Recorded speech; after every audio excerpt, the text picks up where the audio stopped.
그 성경의 예언들 15번하고 16번에서 좀 따왔습니다. 제가 이분의 강의를, 동영상 강의를 자주 듣는데 비교적 다른 분들보다는 훨씬 정확하게 해석을 하시는 것 같아요. 근데 여기에 놀라운 이야기들이 있어서 제가 그 다니엘서에 대한 다니엘서의 예언들에 대한 해석을 이분이 하시는 것을 좀 따왔습니다. 수학적인 정확함으로 제시되어서 만율령에 대해 법칙을 발견한 신학자요 과학자인 아이작 뉴턴도 다니엘서 9장을 일컬어 그리스도인 신앙의 촉석이다라고 했습니다. 여러분, 2300년 예언 중에서 앞부분인 70일에 490년 예언은 한 치의 착오 없이 정확하게 성취됨을 우리가 지난 시간에 연구했습니다. BC 457년에 시작한 2300주야 예언은 AD 27년 예수님의 침례로 공생의 시작을 예언했고, 그 다음 3년 반 후에 무슨 일이 있었죠? 3년 반 후인 AD 31년 예수께서 십자가에 돌아가실 것을 정확하게 예언했고, 그리고 그 후 3년 반 후인 AD 34년에 스데반을 돌로 쳐서 죽임으로 유대인의 국가적인 운명이 끝나고 드디어 복음이 온 세상에 전파되는 교회의 시대가 시작이 되었습니다. 자, 여기 화면을 보면 BC 457년부터 2300년을 지나면 AD 1844년이 됩니다. 되어 있는 마태복음 24장 29절의 전체의 징조들 쪽으로 집중하게 되었습니다. 자, 그런데 무슨 일이 벌어졌어요? 1780년 5월 19일 북미의 이 동부지역의 해와 달이 갑작스럽게 어두워진 이른바 암흑일, 연구했었습니다. 이 암흑일 사태는 마태복음 24장 29절, 또 요한계시록 6장 12절, 또 요엘서 2장 31절의 성취를 의미하는 것이 아주 자연스러웠습니다. 마태복음 24장과 계시록 6장에 의하면 이 사건 다음에 나타날 사건은 별들이 떠오르는 사건입니다. 그런데 1833년 11월 13일 이 서반부 일대 장관을 이루는 유성, 이 별들의 소나기가 발생했습니다. 1840년 8월 12일의 한 사건이었습니다. 이 날짜가 왜 중요한가? 그것은 계시록 8장과 9장에 있는 7 나팔들에 대한 예언의 성취이기 때문에 그렇습니다. 여기 조슈아 리치는 계시록 8장의 4 나팔, 그러니까 첫 번째부터 4번째 나팔까지는 배도한 천주교회와 그 배후 세력인 서로마 제국의 멸망을 다뤘고요. 계시록 9장의 5번째부터 7번째 나팔은 3가지 화로 다른 3가지 화가 나오죠. 거기에서 5번째, 6번째 나팔은 이슬람 세력이 동로마와 바벨론인 부왕권을 괴롭히고 심판하는 모습으로 설명했습니다. 그리고 7번째 나팔도 지금 오늘 우리가 다루진 않겠지만 현재 이슬람이 미국을 향한 공격과도 관련이 되어 있죠. 자, 어쨌든 이 리치와 동시대의 주석가들 뿐만 아니라 루터를 비롯한 종교개혁자들, 또 아이작 뉴턴 같은 성경 주석가들이 요한계시록에 나오는 이 메뚜기들을 모하멧이 일어선 이후에 여러 세계에 걸쳐서 서방 기독교 세계를 괴롭힌 모슬렘 군대로 해석했습니다. 여기에서 정말 놀라운 일은 이분이 이제 말씀하시기를 여기 휴거를 요즘에 한다고 기다리고 7년 환란 이야기고 그런 이야기들이 이미 다 끝났다는 이야기예요. 그리고 여기 1844년까지 해서 성경의 말씀이 완전히 다 끝난 시대랍니다. 근데 정말 제가 놀라운 이야기는 제가 말씀드리는 보병국 복음서, 저는 이거 이야기를 듣다가 깜짝 놀래가지고 보병국 복음서를 한번 열어봤어요. 그랬더니 보병국 복음서는 현재 우리나라에 성약성서라고 편찬이 되어 있습니다. 그러니까 이룰 성자, 약속약자죠. 그러니까 약속을 이루는 성서다. 그래서 지금 시대를 이제 성약 시대라고 그러거든요. 그런데 그 책을 펴봤더니 이 보병국 복음서를 쓴 이 리바이 도울링이라는 사람이 바로 1844년에 태어난 거예요. 그 1844년을 예언을 하고 있는데, 그 굉장히 중요한 해라고 예언을 하고 있는데, 바로 1844년에 태어난 겁니다. 출두시켜서 심판하는 심판이 아니죠, 보니까. 심판받는 당사자가 출두해서 심판받는 게 아니고, 기록을 두고 하는 기록 심판입니다. 그럼 하나님의 심판 행위에는 항상 책들이 등장합니다. 자, 그러면 그리고 이 1844년에부터 이루어진 일이 책에 대해서, 그러니까 심판이라는데 하늘책에 대해서. 근데 이 책은 실제로 말 그대로 책입니다, 제가 보기에는. 그래서 지금 신약 성서의 기록, 그 다음에 구약 성서의 기록들이 정말 잘못된 기록들이 지금 많이 속속들이 밝혀지고 있습니다. 그래서 이 성약 성서는 정말 뭐냐면요, 신약 성서 기록을 완전히 뒤엎는 기록입니다. 지금 이제 그 이야기를 하고 있는 거예요, 지금요.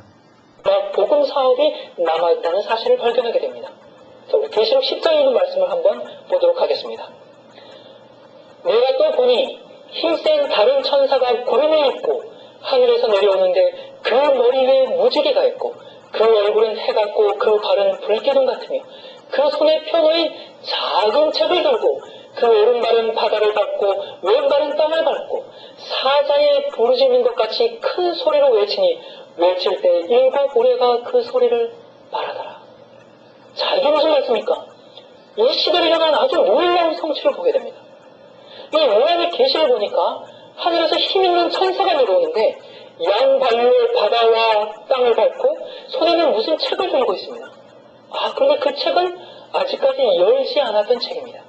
근데 그 책을 갑자기 열고 그 속의 내용을 전하는데 하늘과 땅이 ጨጨ 울립니다. 여러분, 성경을 해석하는 여러 가지 코드 중에 책은 성경입니다. 하늘에서 권능 있는 자가 내려오면서 한쪽 손에 들고 있던 책을 큰 소리로 읽는데, 그 책은 보병궁 복음서라는 책이지, 이 지금 강의를 하시는 분이 말하는 다니엘서가 아닙니다. 왜냐하면 여기에서 열려있는 책이란 말은 뭐 책이 열려있다 이런 뜻이 아니고요. 그 모든 사상, 모든 철학에 대해서 열려있다는 이야기예요. 그래서 이 책의 핵심적인 내용은 뭐냐면, 야훼라는 분이 제우스나 또는 뭐 알라나 이런 분하고 똑같은 분이라는 이야기를 하고 있는 게 핵심입니다, 지금요. 제가 지금 이런 이야기를 하면 금방 되돌아오는 반격이 있을 거예요. 야, 이거 뉴에이지 아니냐? 그래가지고 뭐 종교들 연합, 뉴에이지 핵심이 종교라든지 이런 걸 다 세계 종교를 연합하려고 하는 건데, 야, 너 뉴에이지 아니냐? 이렇게 금방 공격이 들어올 거 예상해요. 근데 이 책은 뉴에이지하고는 전혀 관계가 없습니다. 인간은 끊임없는 노력을 통해서 진리에 접근하는 겁니다. 끊임없는 노력과 수련을 통해서. 그 책이 보병궁 복음서예요. 어떻게 노력을, 얼마만큼 세상에 저렇게 열심히 진리를 찾으려고 노력한 사람이 있을까? 그러한 분이 있을까? 그거를 보여주고 있는 책이 바로 보병궁 복음서예요. 돌아가서 그 여자의 남은 자손, 곧 하나님의 계명을 지키며 예수의 증거를 가진 자들로 더불어 싸우려고 바다 모래 위에 섰더라. 여러분, 마침내 지성소가 열리고 1844년 이후에 이 세상에 누가 나타난다고요? 하나님의 계명을 지키고 예수의 증거를 가진 남은 자손이 출현할 것을 예언하고 있습니다. 지금 기독교에서는 참으로 모순적인 이야기들을 하고 있습니다. 그러니까 지금 아마 유튜브에서 강하시는 목사님들을 90% 이상이 대체적으로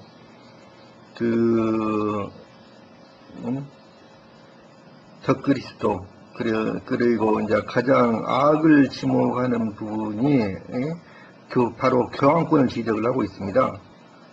그런데 지금 우리 성경이라는 건요,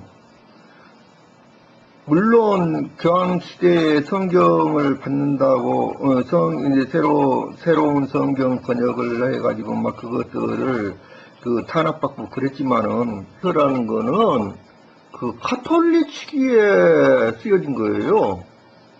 가톨릭 시기에 쓰여진 성경들을 그대로 갖다가 그거 해석만 좀 다르게 했다고 해서 그게 뭐 다른 책인가요?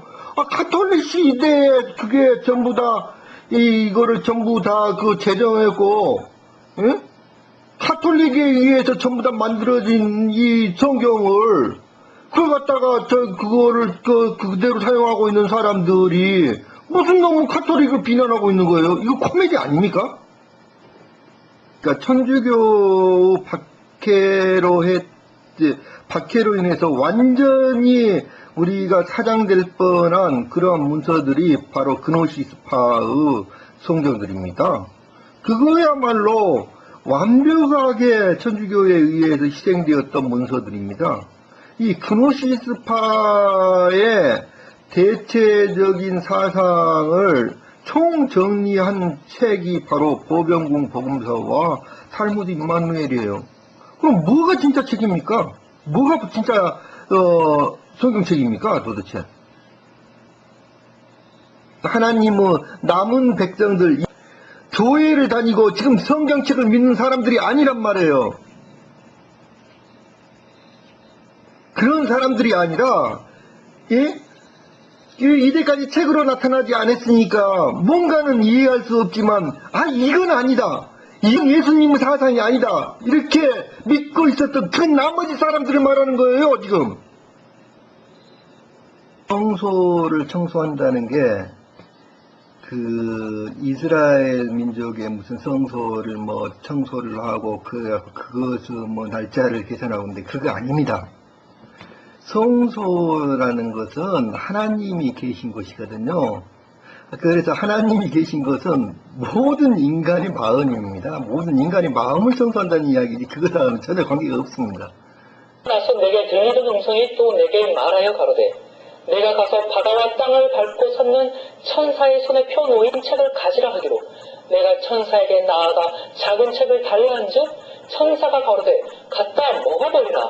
내 배에는 쓰나 내 입에는 꿀같이 달리라 하거늘 내가 천사의 손에서 작은 책을 갖다 먹어버리니 내 입에는 꿀같이 다나 먹은 후에 내 배에서는 쓰게 되더라.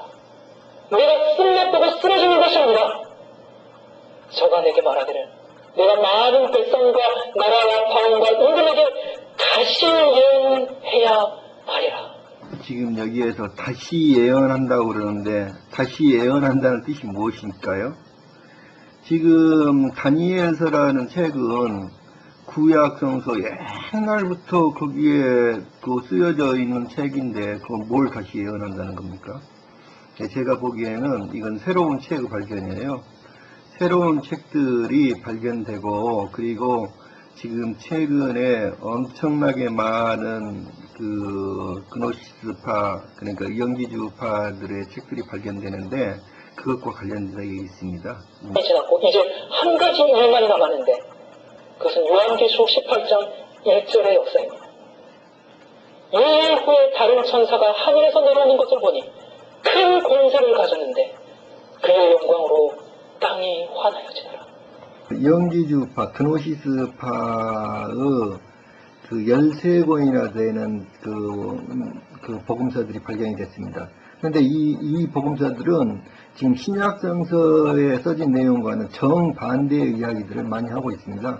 그리고 유다 복음서라는 것도 발견이 되었고 또 이제 가장 핵심이 되고 있는 내용 하나는 지금 쿰란 사회문서 중에서 예수와 제자들에 대한 기록이 하나 있습니다. 그게 헬러 박물관에서 그거를 1947년도부터 연구를 하고 있는데 아직도 발표를 안 하고 있는 문서가 한 권 있습니다. 그런데 이것들이 무엇을 의미하느냐면요. 기존에 우리가 정말로 예수님의 말씀이라고 알고 있었던 이게 신약성서가 완전하게 잊어둔 책이라는 주장이에요. 지금 바로 이 신약성서에 대한 반대 증거들이 엄청나게 나오고 있는데 그 중에 대표적인 책이 바로 탈무드 임마누엘입니다. 신약성서가 어떻게 쓰여졌는지 그거를 알아야 하고, 신약성서가 과연 이게 진실한 책인지, 어떤 면에서 이게 부족한 책인지, 그거를 우리 심도 있게 다뤄봐야 하는데, 그것에 대한 문제를 그렇게 심도 있게 제기하는 사람들은 못 봤어요. 자, 우리가 지금 신약성서라고 쓰여 있는, 우리가 사용하고 있는 이 성서 말고도 예수님의 일대기에 대해서 자세하게 기록된 책이 두 권이 더 있습니다, 지금요. 하나는 보병궁 복음서라는 책이고, 또 하나는 탈무드 임마누엘이에요. 신약성서의 가장 큰 맹점은 뭐냐면요, 신약성서의 맹점은 예수님이 태어나실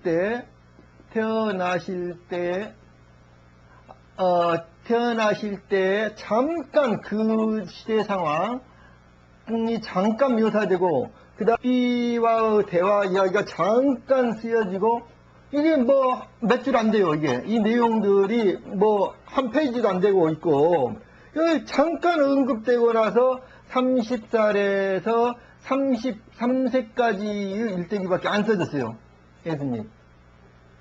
자, 만약 신약성서라는 게 예수님에 대한 일대기를 써놓은 책이라면은, 예수님에 대한 일대기, 예수님의 모든 언행, 그거를 기록한 책이라면 이거는 책으로서 너무 불합격인 거예요. 이게 하는 거는 과정이 필요한 거예요. 과정이 중요한 거지 결과가 중요한 게 아니란 말이에요. 과정이, 예수님이 어떤 인생을 살았는지, 예수님은 30세라는 거는 예수님이 정말 신성을 갖춘 분으로 돌아왔을 때예요. 신성을 갖추신 분으로 돌아왔을 때의 모습이고, 신성을 찾아가지고 완전히 신성적인 신의 모습으로 예수님이 나타났을 때의 모습이고, 우리가 궁금해하는 것은 어떻게 신성을 찾아가는지 이 과정이 중요한 거예요. 근데 그거 기록이 없어요. 어떻게 예수님이 태어나가지고 어떠한 인생을 살았고 어떻게 해가지고 신성을 찾아가는지 그 기록이 없어요. 교회를 깊게 다녀본 적이 없어요. 천주교도 몇 번 가보긴 했어도, 고등학교 때, 중고등학교 때 성경책을 읽어보면서, 특히 이제 신약성서를 보면서 예수님에 대해서 매없이 실망을 했어요, 저는요. 신약성서를 읽어보면서. 그래서 저는 화가 너무 많이 나가지고, 그 당시에 성서, 그러니까 구약, 신약이 합본된 엄청 두꺼운 성서를 낱장 한 장 한 장을 다 찢어가지고 코 풀고 점점 똥 미치기로 다 닦았어요. 너무너무 화가 나가지고. 이 신약성서를 읽다가. 그리고 훨씬 뒤에 제 나이가 40 정도 되었을 때 보병궁 복음서라는 책을 읽게 됐어요. 제가 이 책을 읽으면서 눈물을 팡팡 쏟았어요. 아, 예수님이 이렇게 대단한 분이신, 세상에 인류 역사상에서 이렇게 대단한 분이 있는가? 무슨 말이냐면, 이 책을 보면서, 보병궁 복음서란 책을 보면서 예수님이란 분이 너무너무 대단한 분이라는 걸 깨닫게 됐어요. 신약성서에서는 그걸 깨닫지 못했어요. 신약성서에서 보면은 전혀 감동이 없었어요. 신약성서에서는 보병궁 복음서라는 책을 보면서 제가 너무너무 감동했어요. 예수님이 너무너무 대단한 분이시라는 걸. 그런데 왜 이런 책을 못 보게 해? 그 뒤에 제가 탈무드 임마누엘이라는 책을 보게 됐어요. 그 뒤에 탈무드 임마누엘이라는 책을 보게 되면서 저는 또 한 번 정말 예수님이 정말 대단한 분이시라는 것을 느끼게 됐어요. 예수님은 가히 피할 바가 없는 사람이에요. 공자 뭐 이런 존재들은 피할 바가 안 되게 대단한 분이시라고. 예수님이 그런 분을 완전히 그냥 이상한 존재로 만들어버린 책이 신약성서예요. 이게 지금. 그런데 왜 이렇게 훌륭한 책을 못 보게 하느냐고. 목사분들이 신학교에서 왜 이걸 못 보게 하는데. 제가 이 책을 알게 된 건 어떻게 알게 됐냐면, 물론 다른 책을 보다가 이게 이제 주석이 달려서 이 책을 알게 됐지만은, 처음 이 책 이름을 알게 된 거는 신학교에 다니던 어떤 분을 만나게 됐어요. 한 30년 전쯤의 일인데, 신학교에 다니던 어떤 분인데 학교에서 금서돼요, 이게. 근데 자기는 이 책을 읽으면서 이제 연구를 하고 있다고 그러더라고.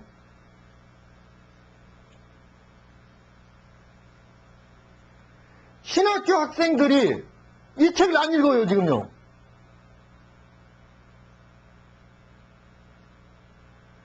보병궁 복음서라는 책에는 예수님이 태어나기 전부터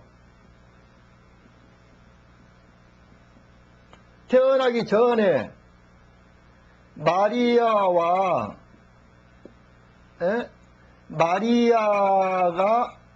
수태고지를 받고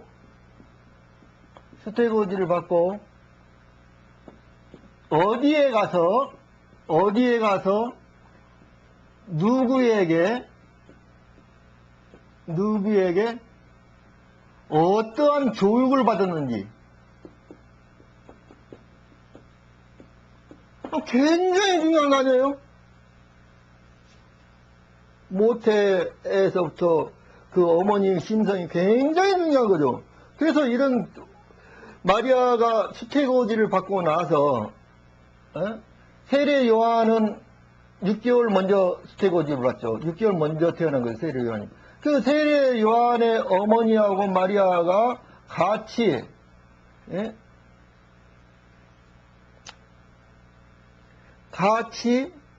이 교육을 받는단 말이에요. 예수가 태어나가지고 아주 어렸을 때부터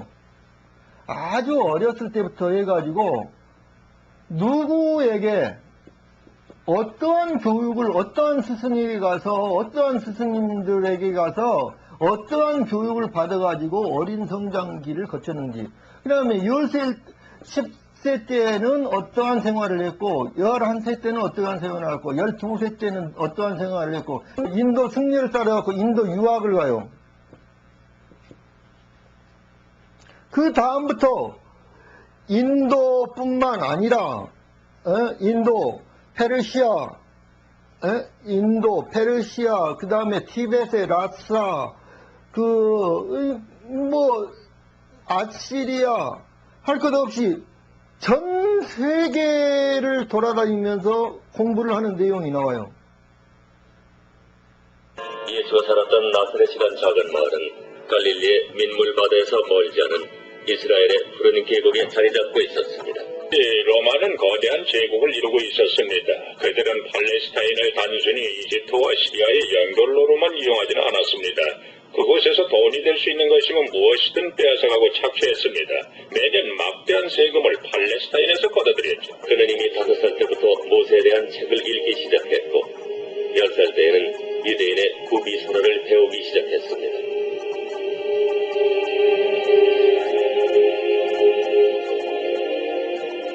누가복음에는 예수가 이미 아이였을 때 성경을 모두 통달했고 12살 때는 가족들과 함께 예루살렘으로 성지 순례를 떠나기도 했다고 지어 있습니다. 사흘 만에 성전에서 예수를 찾아냈는데 거기서 그는 학자들과 한자리에 앉아 그들의 말을 듣기도 하고 그들에게 묻기도 하는 중이었다. 듣고 있던 사람들은 모두 그의 대답하는 품에 경탄하고 있었다. 루가복음 2장 46절. 예수가 기술을 배웠다고 지어 있습니다. 예수는 목수였습니다. 최근 어떤 학자들은 그 고대 단어의 정확한 해석은 채석공이라고 주장하기도 합니다. 목수였던 채석공이었던 성서 연구학자들은 젊은 예수가 이곳 셈포리스에서 일을 했다고 믿고 있습니다. 로마 제국의 황금시대 동안 셈포리스는 갈릴리 지역에서 가장 활활한 도시였습니다. 셈포리스에서 약 5km 정도 떨어진 곳에 나사렛이 자리 잡고 있었습니다.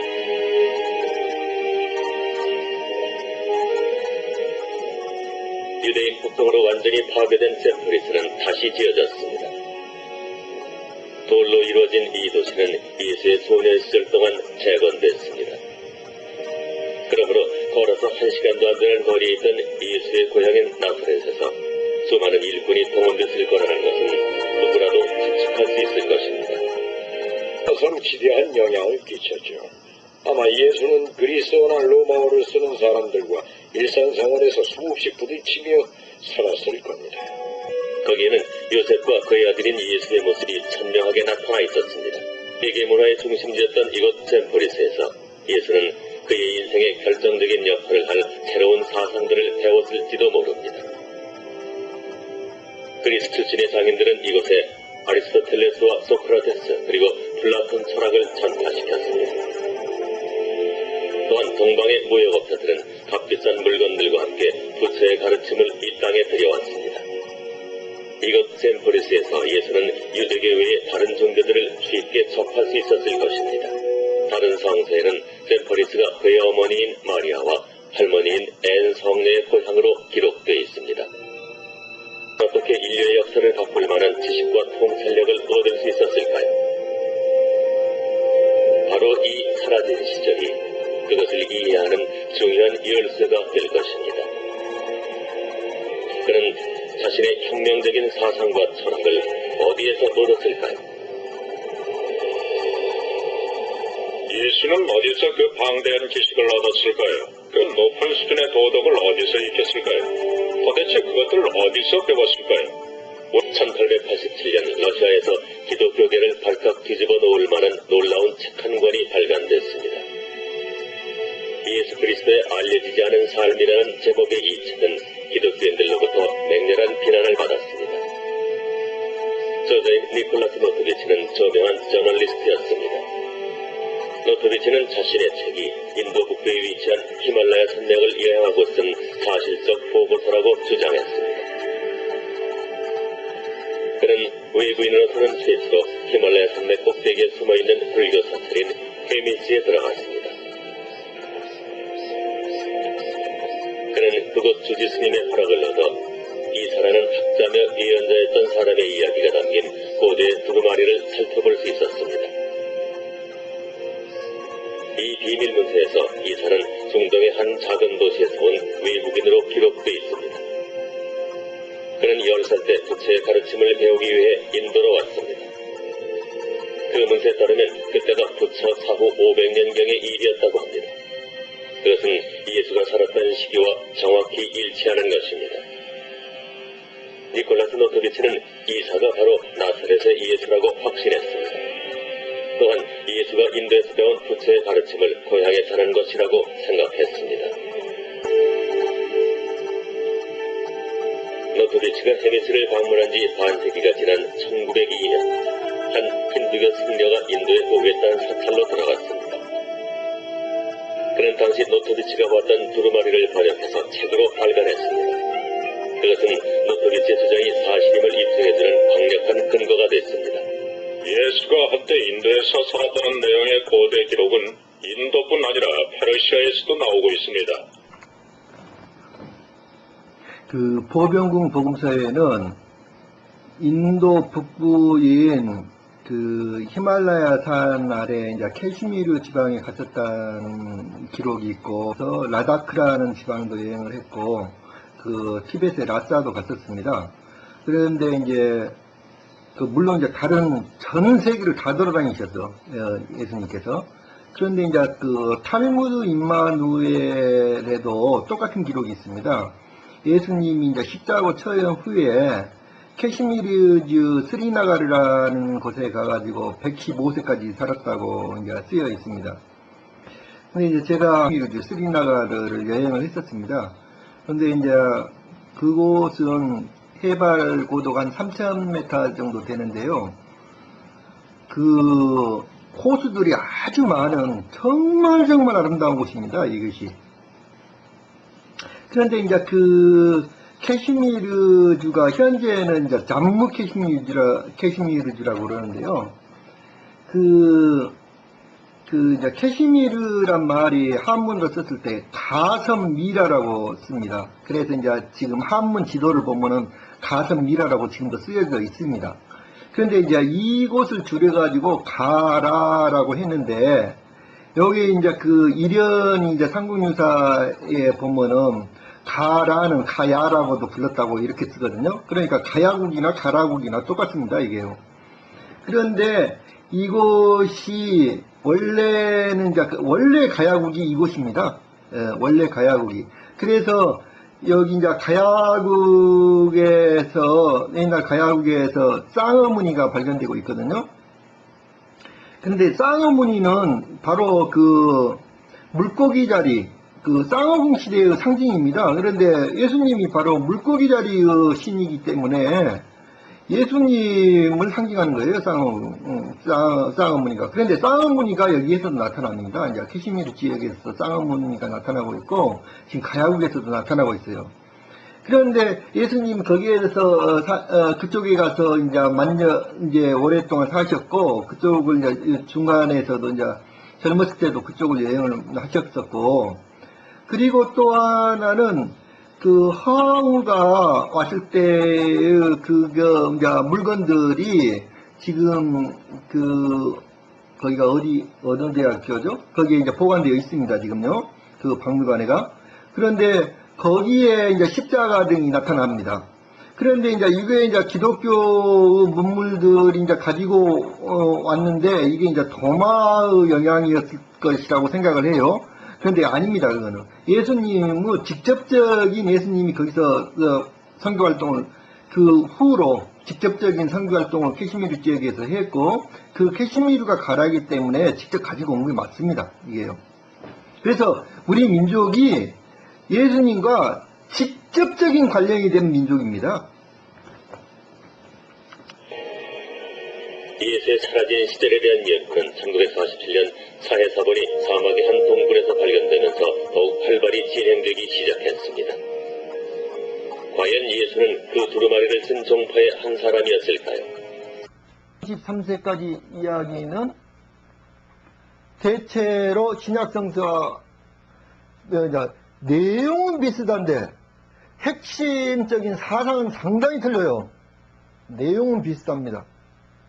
핵심적인 사상은 상당히 틀리고, 그런데 탈무드 임마누엘은 탈무드 임마누엘이란 책은 예수님이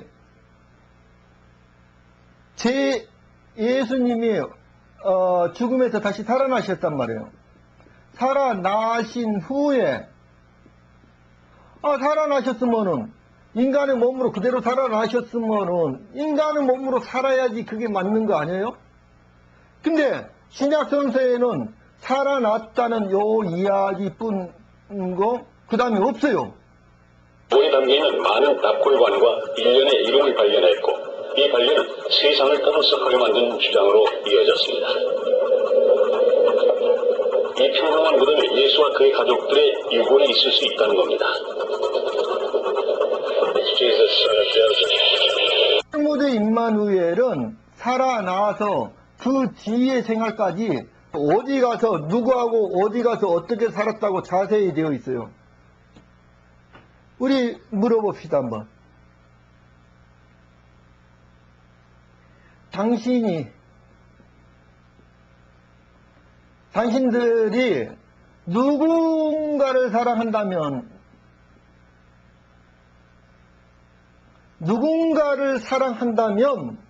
그 사람에 대해서 모든 것을 알고 싶지 않습니까? 저는 딱 한 가지예요. 예수님을 사랑하기 때문에 예수님을 사랑해요.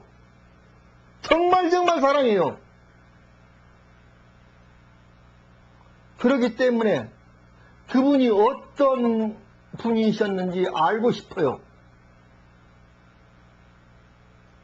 그런데 그분이 내가 모르고 신약성서에 안 써진 이야기가 여기에 써졌는데 왜 잊지 못하게 하는 거예요?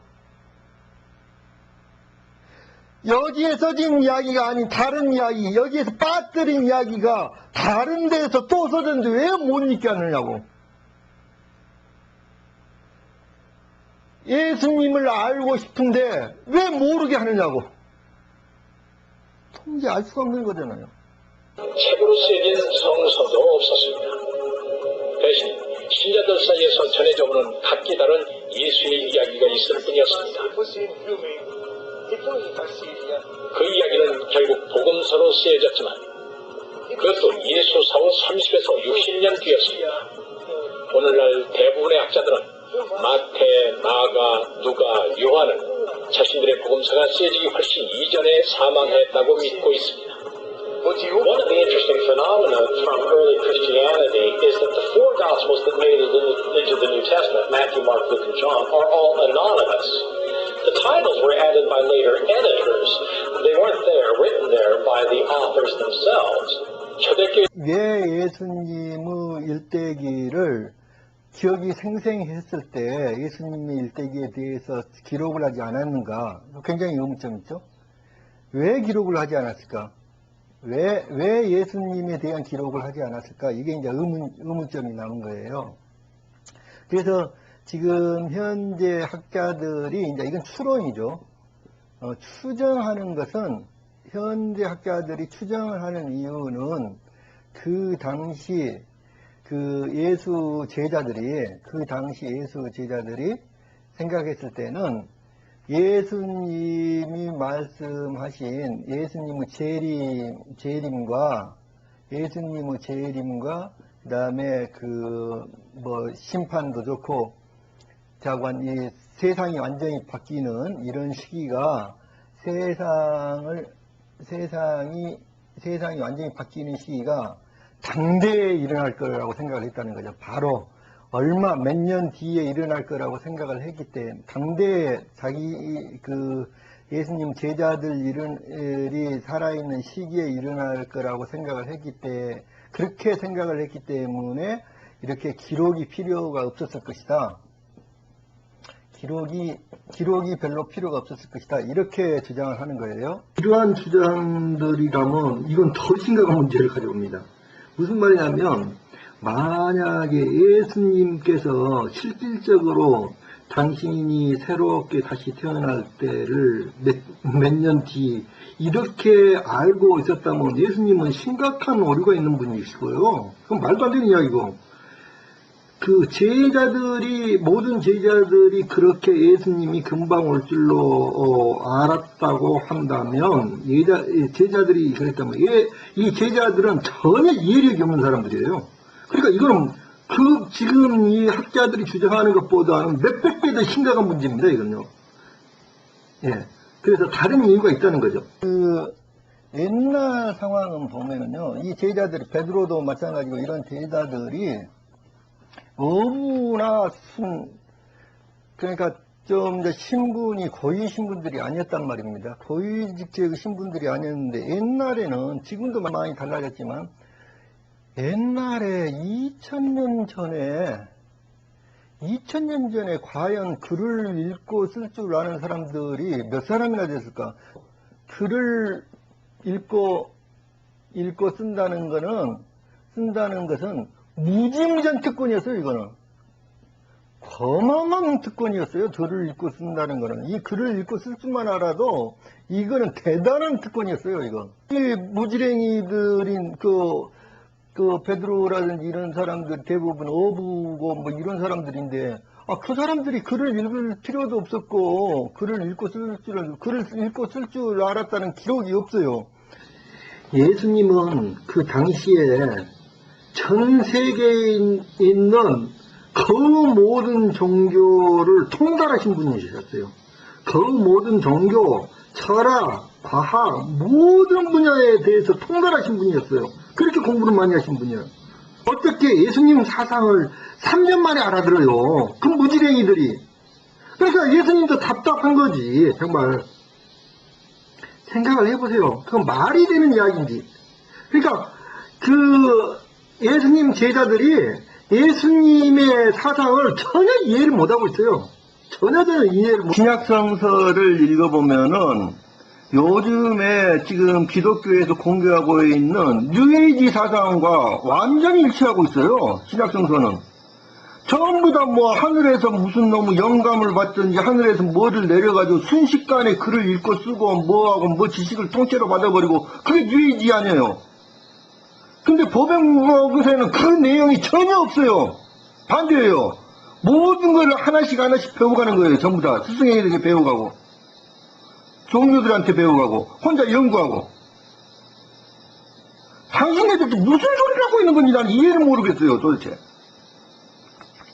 기독교의 지금 사상을 한마디로 정을 하자면 뭐냐면, 자기가 열심히 공부를 하고, 열심히 공부를 하고, 뭐 해가지고, 그 하나하나 지식을 깨우쳐가지고, 그래서 진리를 완전히 얻어가지고 자유롭게 되는 게 아니라, 마치 뭐하고 똑같으냐면요. 자기는 노력 안 하고 법권 하나 제대로 사가지고 법권 딱 맞으면은 벼락부자 되는 거하고 좀 뭐가 틀려요, 지금 당신네들 주장이. 그거 뭐가 틀린 거예요, 도대체. 우리가 엘리베이터 올라가는데, 산 꼭대기까지 올라가는데 험난한 길을 자기 스스로 발로 닦고 그 로프를 이용하고 죽기 아니면 살기로 올라가는 것하고, 헬리콥터 기다리고 있다가 갑자기 헬리콥터 타고 꼭대기 올라갈 때는 신사는 아니고, 그게 뭐냐고 지금. 기독교 사상이란 게 그게 엉터리지. 지금 당신들 생각은 줄을 잘 서란 이야기인데, 당신들 주장이 그거 아니에요. 줄 잘 서라고.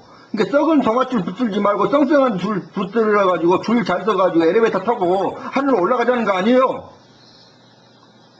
아니 그게 이 복권 사가지고 기다리는 거라고, 이 주식 투자해가지고 투기해가지고 돈 떼돈 벌겠다는 생각하고 뭐가 다른 거예요 도대체. 열심히 노력해가지고 하루하루를 열심히 노력하고 남 속이지 않고 부지런하고 정말 근면하고 자기 그렇게 해가지고 너희들 생각이 그 당신들 생각 건전한 거예요 지금. 예수님은 그런 이야기를 한 번도 한 적이 없어요. 복음서를 보세요. 한마디도 써놓은 적이 없어요. 엉터리 같은 사람들이 조작해 놓은 성경들이라고, 신약성서가. 그래서 실제적으로 이게 이제 성서가 확립되는 것은 누구 영향이냐면은 사도 바울이라는 사람이에요. 바울. 옛날에 원래 이름 사울이죠. 이 바울인데, 바울에 대해서 여기 나와 있어요. 탈무드 인마누리 나와 있으면, 바울이라는 사람이 완전히 자기 사상을, 예수님의 사상을 완전히 엉망진창으로 바꾸어가지고, 세상을 완전히 엉망진창으로 위조된 그런 이야기를 전할 거라고 예수님이 한탄하는 내용이 나와요. 그런데 이 바울은 굉장히 이제 학식층이었단 말이에요. 바울은 학식이 많은 사람이어가지고 이 사람은 이제 그리스어도 할 줄 알고, 그래서 이제 유창하게 그리스어도 할 줄 알고 막 이런 사람이었기 때문에 나중에 이 신약성서가 확립이 될 때는 바울 생각을 이렇게 전적으로 이렇게 지지하는 사람들, 바울의 생각을 지지하는 사람들, 이 타가 완벽하게 성서를 장악을 해버려요, 이게. 그러니까 이거는 바울의 이야기지, 신약 성서는 바울의 생각인 거예요, 바울의 생각이지, 예수님 생각이 아니라는 거죠, 지금요. 그, 신약의 4대 복음서 이외의 다른 이제 무슨 서신들은 이 바울이라는 사람이 전부 다 여기 그 교회, 7교회에 대해서 편지 보내고 한 내용들이에요, 이게요. 그러니까 바울의 내용이야. 이게 신약 성서가 예수님의 예수님을 빙자한 바울의 사상이다고, 이게. AD 140년경에 마르시온이라는 사람이 완전히 바울 추종자예요. 이 바울만이 예수님에 대한 유일한 사도적 권위를 소유한 자로 인정을 하고 바울주 입장에서 신약을 편집했어요. 그 여러 가지 책들이 많이 있으니까 신약성에서 어떤 것을 정경으로 선택을 할 것인가는 그 많은 그 이제 규정이 있어요. 그래서 그 정경 선택하는 기준이 이제 가장 중요한 게 12사도 중에서 사도가 직접 작성한 거, 직접 기록을 한 거, 이거나 또는 사도와 직접 만난 사람, 사도가 직접 만난 사람이 기록한 것, 기록한 문서. 두 번째로, 이건 아주 중요한 건데, 성령이나 성신의 영감을 받아 쓰여진 것. 세 번째, 다른 성경과 모순이 없을 것. 네 번째,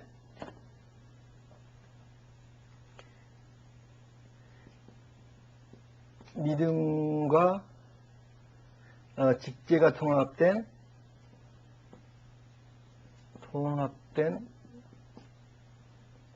보편교회에서 사용할 것.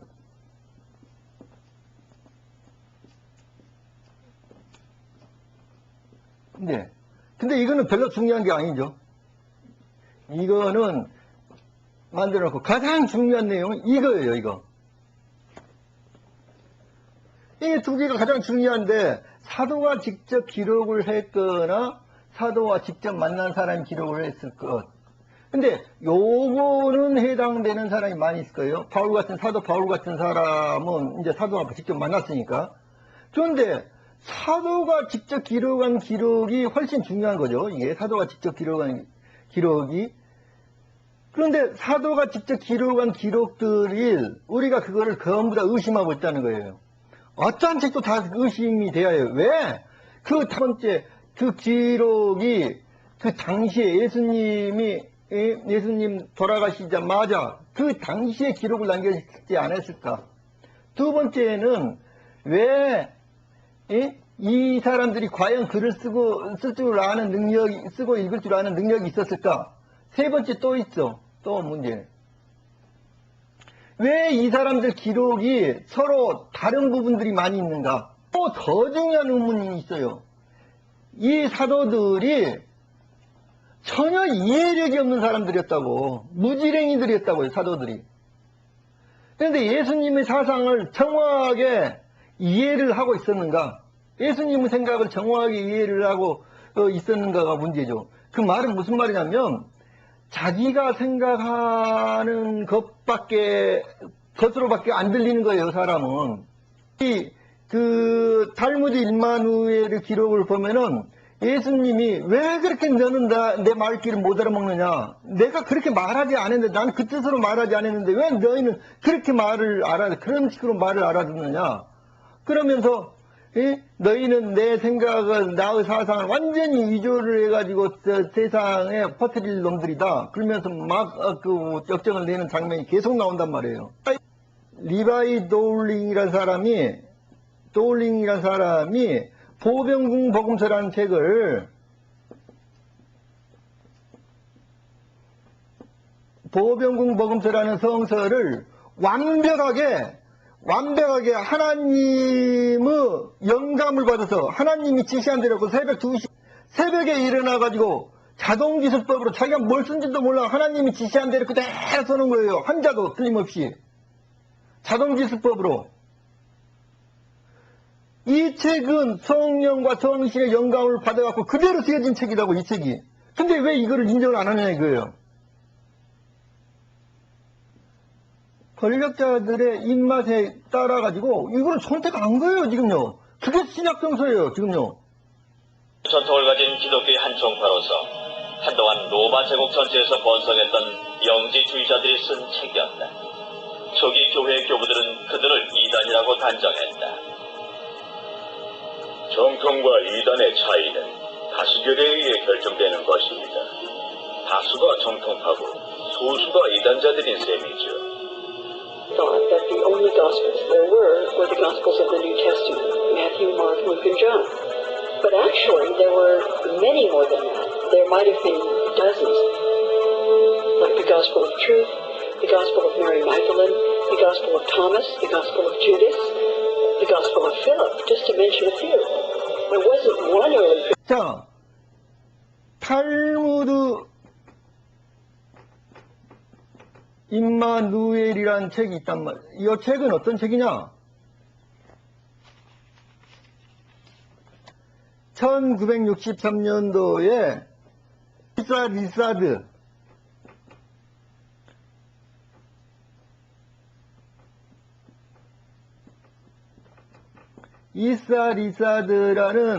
이사리사드라고 하는 그리스 정교의 사제가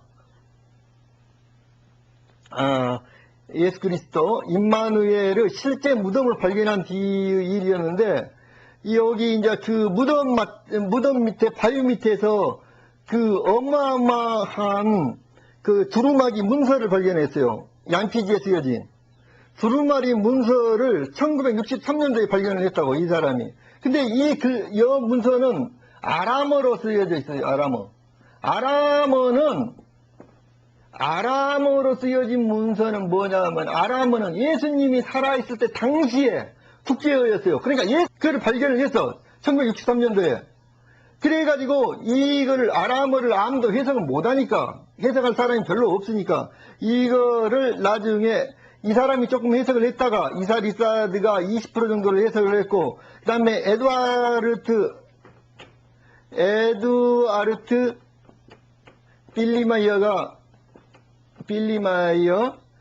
바이어가 요거를 80%를 해석을 했어요. 완전히 그 아람어를. 이걸 독일어로 번역을 한 거예요, 이거를. 이 빌리마이어라는 사람이.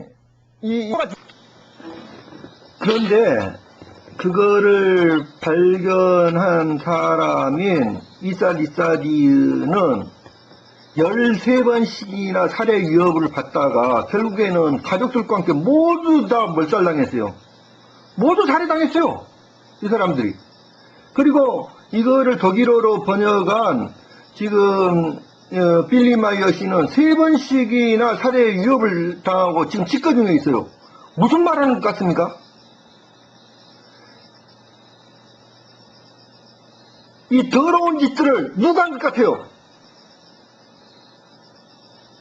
직접 쓴 거냐? 사도가 직접 기록한 거냐? 이게 제일 중요한 거라고. 직접 기록. 이게 가장 중요한 문제예요. 사도가 직접 기록한 거냐? 이것에 의해서 이게 정서냐 아니냐를, 정정이냐 아니냐를 판단을 한단 말이에요. 사도가 직접 기록한 거냐 아니냐. 바로 예수님의 제자야. 제자. 유다가 쓴 거예요. 유다가. 예수님의 일대기를 매일매일 같이 따라서 그날 있었던 일을 기록한 사람이야. 유다가. 탈무드 임마누엘에서는 12 제자 중에서 유다가 유일하게 글을 쓰고 읽을 줄 아는 사람이었다고 기록이 나와요. 근데 이제 보병궁 복음서란 책에서는 그 유다가 처음에 어떻게 해서 예수님의 제자가 되냐면은 마태라는 세리 아시죠? 그 마태 밑에서 유다가 그 서기를 했습니다. 글을 쓸 줄 알았기 때문에. 마태 밑에서 이제, 그래서 그 마태가 저기 예수님의 제자가 될 때 같이 한꺼번에 제자가 되는 겁니다. 유다 이스카리옷이. 근데 이제 우리가 의문점이 드는 게 글을 쓰고 읽는다는 거는 굉장한 학식 있는 사람인데 어떻게 그런 사람이 그 세리 밑에 들어가서 그거를 했느냐 이런 질문을 할 수가 있는데 그건 어떻게 된 거냐면 많은 성경학자들이 지금 그 유다를 어떻게 보고 있느냐면요. 예수님 시대 그 당시에 로마의 이제 압제하에 있었기 때문에 열성당이라는 게 있었습니다. 그러니까 열성당이 지금 현재 이제 우리나라로 하면 옛날에 독립군이었죠. 그러니까 열성당원이었는데 이 사람이 로마에다가 세금을 바치는 일을 하는 거기 때문에 그 로마 사람들하고 많은 접촉을 하고 그래서 로마의 그 기밀을 빼내는 일을 하는 거고 그 열성당에 이제 그러니까 독립군에 자금을 내주는 역할을 했어요. 그러니까 이 사람이 그거를 겸사겸사 할 수 있는 아주 좋은 자리가 그 세리 밑에서 그거를 쓰고 있었던 겁니다. 이거로 예수님이 이스라엘이라는 나라를 그 로마로부터 독립시켜줄 그러한 영웅으로 생각을 했었어요. 쪽으로 나가니까 거기에서 실망을 해가지고 예수님을 팔게 됐다 이렇게 주장을 해요. 근데 좌우간 처음에는 예수님하고 갈등이 있었던 게 사실입니다. 그 돈을 모으려고 했던 것도 사실이고 처음에는. 그런데 이 사람은 굉장한 학식을 가진 사람이었어요. 그래서 예수님의 사상을 그 12 제자 중에서 유일하게 이해를 할 수 있는 사람이었습니다. 그래서 나중에는 예수님을 진정으로 따르는 유일한 제자가 되는 거죠. 그런데 성경에서는 유다가 예수님을 팔아먹은 사람으로 기록이 돼 있죠. 이건 사기예요.